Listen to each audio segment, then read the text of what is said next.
İbn-i Seymur Rahmanullah deyir ki, ey Allah'ın qulu, elə bilmə qapı həmişə açıq olacaq. Sənin üçün xeyrə qapı açılırsa o qapıdan gir. Şərrə qapı bağlanırsa o qapını bağla. Elə bilmə ki, qapı açıq olacaq. Elə bilmə həmişə bu yaşın olacaq və sən Quran özbərləyə biləcəksən. Yaşın var, açıbsa qapı, gir o qapıdan. Ümrə qapısı açıb, get. Quran qapısı, sübh namaz, get. Elə bilmə həmişə açıq olacaq. Sabahları bağlana bilər. Nəyə görə?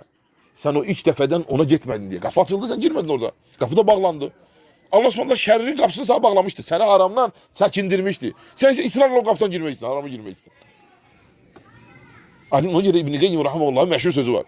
Deyir ki, əgər Allah sənə bir nimət verib, sonra bunu səndən alıbsa, elə bilmə özündə olan xəstəliyə görə bunu eləyib. Sən layiq olmamısan.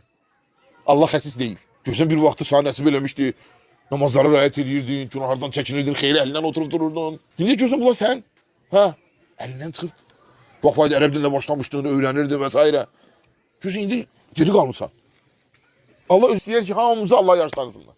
Sənin özündə olanları görədir. Ona görə deyir ki, onlar ilk dəfədən iman gətirmədilər. Və nəzərhum fi tuğyanihim ya'mahun. Biz də onları öz tuğyanlarında tərk elədik. Ona görə İmam Sa'd rahmetullah buyurur ki, "Hâzâ min adlillah."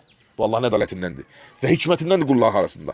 O zaman ki, "Fe innahum ellezî cânu alâ enfusihim." Öz nəfsinə zülm edənlərin hal nədir? "Futiha lahum bâb felem yedhulû." Qapıları açılıb nə etməyiblər?